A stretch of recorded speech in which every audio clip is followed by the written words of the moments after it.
Kemudian dengan pembuatan konsep awal dari hasil pemikiran tersebut, dan selanjutnya masuk dalam tahap perancangan, tahap pengembangan, dan tahap penyempurnaan produk. Lalu ada ergonomi. Ergonomi sebagai salah satu cabang keilmuan yang sistematis untuk memanfaatkan informasi-informasi mengenai sifat, kemampuan, dan keterbatasan manusia dalam merancang suatu sistem kerja yang baik untuk mencapai tujuan yang diinginkan melalui pekerjaan yang efektif, efisien, aman, dan nyaman. Antropometri. Antropometri merupakan bidang ilmu yang berhubungan dengan dimensi tubuh manusia. Antropometri merupakan suatu ilmu yang secara khusus mempelajari tentang pengukuran tubuh manusia guna merumuskan perbedaan-perbedaan ukuran pada tiap individu maupun kelompok dan lain sebagainya. Di sini ada pengolahan data dimensi antropometri. Saya mengambil data antropometri ini yaitu lebar bahu dalam posisi berdiri tegak, jarak jangkauan tangan ke depan, ketiga tinggi siku dalam posisi berdiri tegak, keempat tinggi lutut dalam posisi berdiri tegak, kelima tinggi ujung jari berdiri tegak. Lalu ada uji normalitas. Uji normalitas saya menggunakan software SPSS dan uji Kolmogorov-Smirnov. Lalu ada uji kecukupan yang rumusnya N aksen sama dengan K per S akar N sigma X I pangkat 2 min sigma X I pangkat 2 per sigma X I pangkat 2. Lalu ada uji keseragaman. Uji keseragaman ada perhitungan mean, perhitungan standar deviasi, lalu perhitungan BKA dan BKB. Dari uji keseragaman juga ada perhitungan persentil. Pula metode menggunakan metode cepat penilaian postur tubuh pada bagian atas. Input metode ini adalah postur telapak tangan, lengan atas, lengan bawah, punggung, dan leher. Beban yang diangkat, tenaga yang dipakai statis atau dinamis, jumlah pekerjaan. Lalu ada reba. Reba adalah sebuah metode yang dikembangkan dalam bidang biologi dan dapat digunakan secara cepat untuk menilai posisi kerja atau postur leher, punggung, lengan, pergelangan tangan, dan kaki seorang operator. Selain itu, metode ini juga dipengaruhi oleh faktor coupling, beban eksternal yang ditopang oleh tubuh serta aktivitas bekerja. Ketiga ada metodologi penelitian. Di sini ada diagram alir. Lalu ada bab 4 analisis dan pembahasan. Di dalamnya ada pengumpulan data, pengolahan data, dan tahap perancangan. Sini ada pengumpulan data. Yang pertama dokumentasi postur kerja. Ada 4 foto dan 4 hasil perhitungan skor berat dan reba. Lalu ada data antropometri yang terdiri dari 30 sampel. Pengolahan data yang pertama ada metode Rula. Metode Rula ini saya ambil salah satu contoh dari 4 dokumentasi yang saya ambil, yaitu saat posisi berdiri tegak. Di sini ada pergerakan leher sebesar 35 derajat, lengan atas 42 derajat, lengan bawah 9 derajat, dan pergelangan tangan 23 derajat. Di sampingnya ada skor Rula dan skor reba. Dan ini yang pertama tabel skor grup A untuk metode Rula. Yang kedua ada tabel B, yang kanan ada tabel B untuk skor B metode Rula, dan grup C untuk skor metode Rula. Dapat dilihat nilai akhir Rula adalah 4. Berdasarkan skor tersebut, maka kegiatan atau pekerjaan yang dijalani ahli gizi berada pada referensi yang berbeda, namun perubahan tetap dibutuhkan. Yang kedua ada metode reba. Di metode reba pun saya sama mengambil contoh gambar seperti di metode Rula. Di sini ada tabel grup A dan tabel grup B. Lalu ada tabel grup C.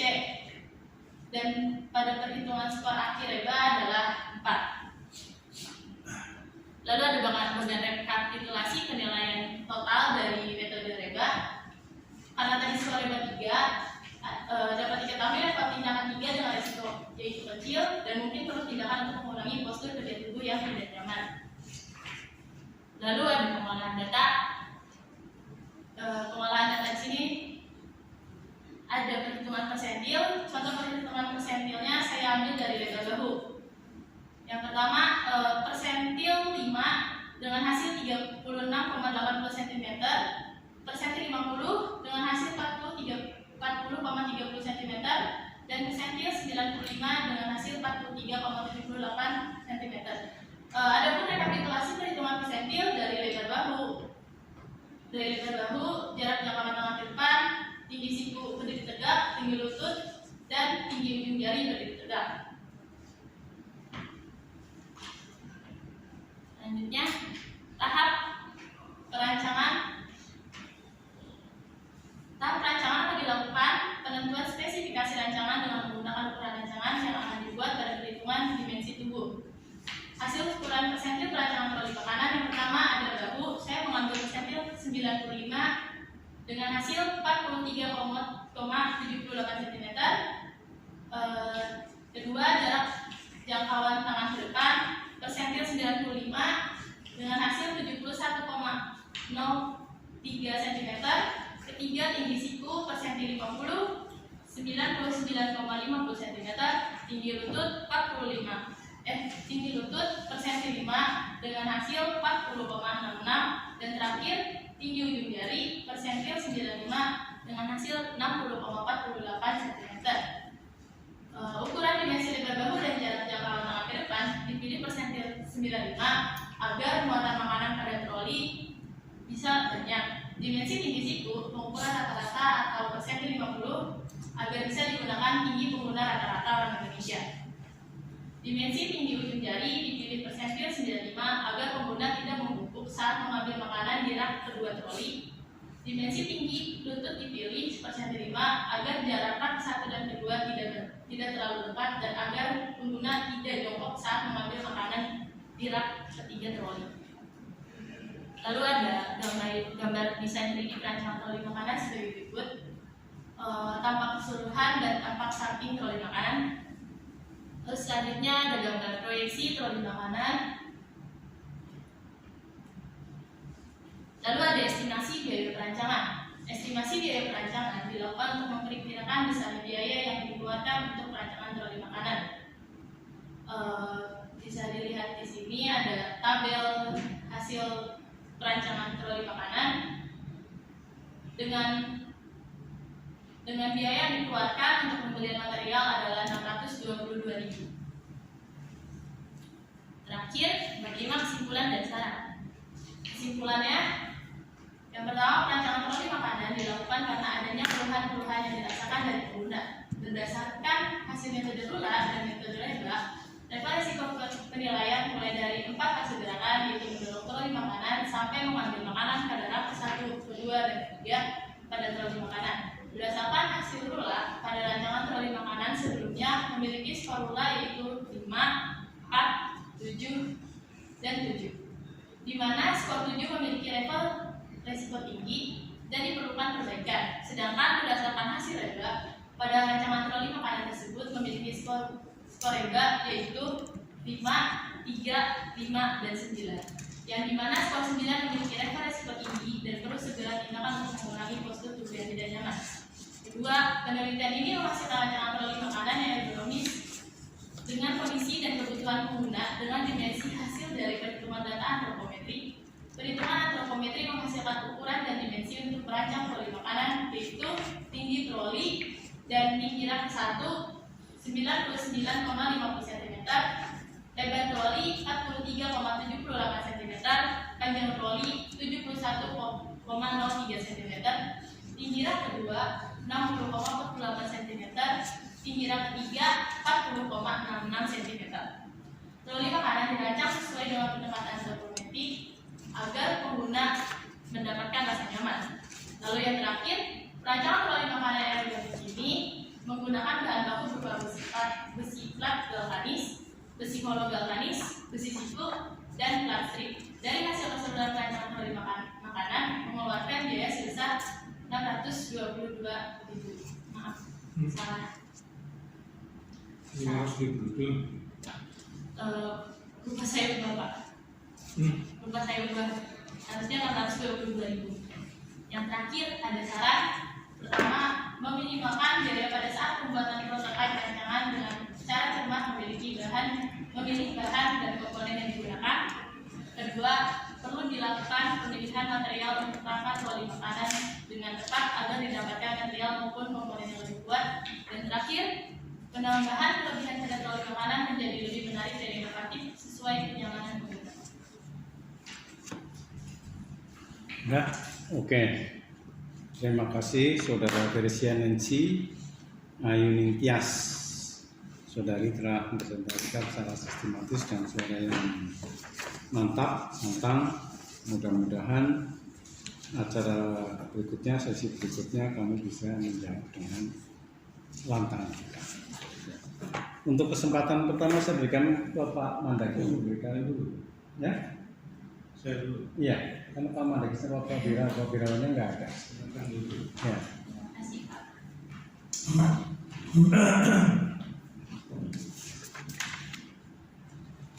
Ini kok seperti skripsi yang lain, cuma Anda lancar banget.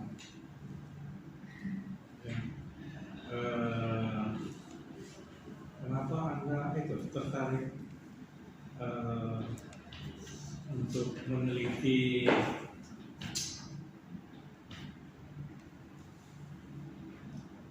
troli makanan ini? Izin menjawab, Pak, karena saya setiap ke rumah sakit melihat para ahli gizi mengantarkan makanan dengan cara membungkuk, Pak, untuk mengambil di troli kedua dan ketiganya. Jadi kamu sering ke rumah sakit, kerja di rumah sakit? Enggak, pernah lihat di rumah sakit. Oh, pernah. Ya, lalu lihat di TV-TV juga.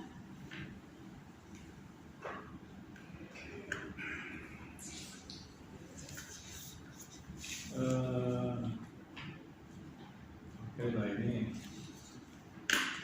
troli pada dasarnya adalah, kalau saya itu pada dasarnya ada alat untuk material handling kan, Iya, Pak.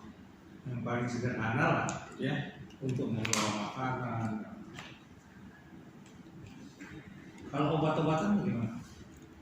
Kalau Juga pakai troli. mungkin berbeda trolinya ya, Pak. Kalau obat-obatan, jadi trolinya yang ada seperti pintunya itu, Pak. Jadi lebih tertutup. Kamu pernah lihat rumah sakit yang dipasangin kayak rawon terang tapi dipasang di ruangan-ruangan lah, rumah sakit yang pakai seperti pipa gitu?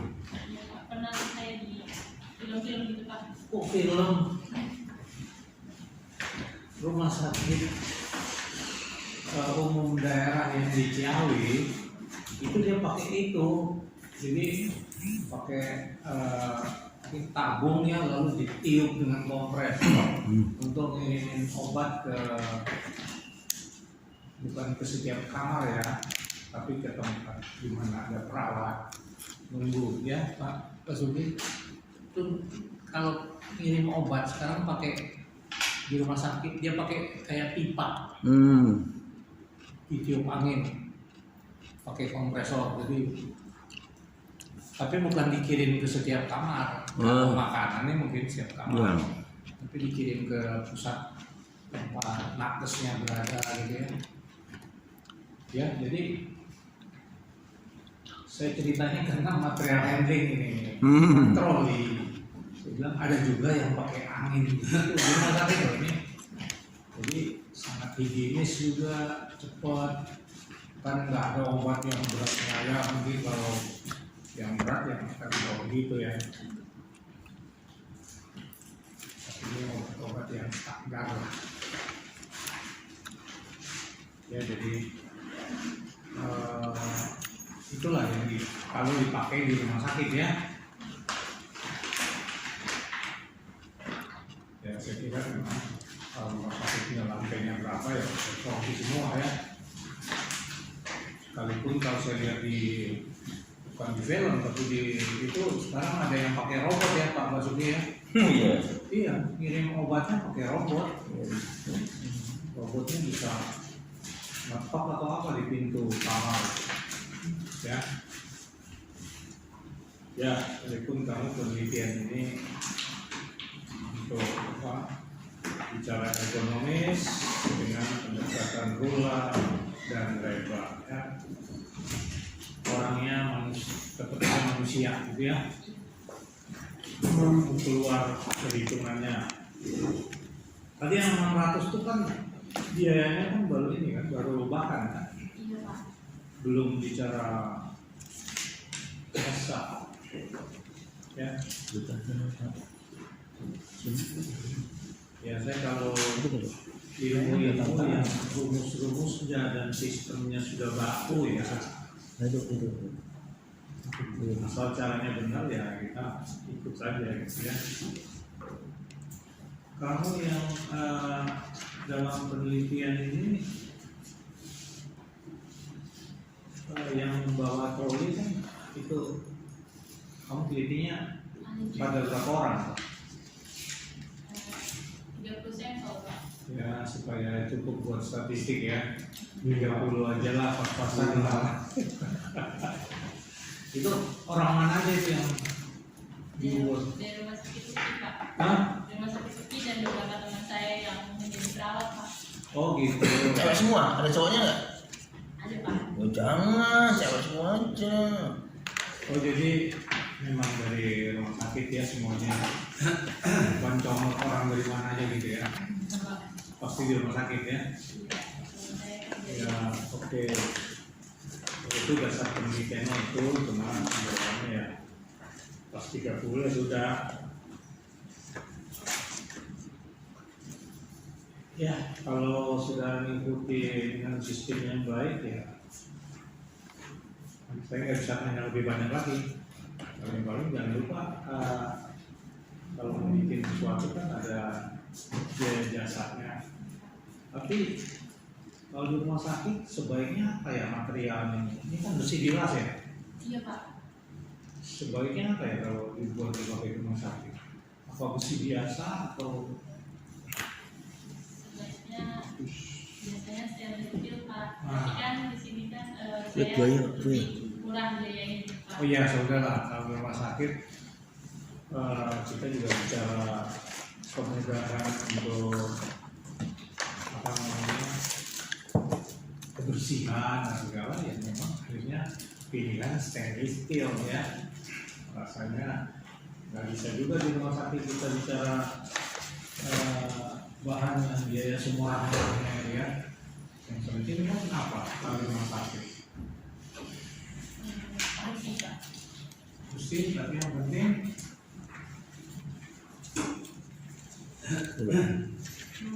yang menerima perawatan kan Yang penting tensinya nggak usah dirubah. tetap kita jaga kan supaya sembuh lah. Tapi segala yang dipakai Karena lagi, ya untuk udah. dia itu intinya bersih lah, higienis ya, itu tujuannya. Walaupun kalau dari sini tujuannya untuk memenuhi skala-skala itu ya, ergonomi itu ya. Iya Pak. Tapi kalau bicara bahan itu ya kira-kira apa bersih ya, dan sama masa ada troli rumah sakit yang berkarat gitu ya, kalau itu dicat lebih karat tapi tetap aja Ini enggak bisa membawa kuman ya. Itu seperti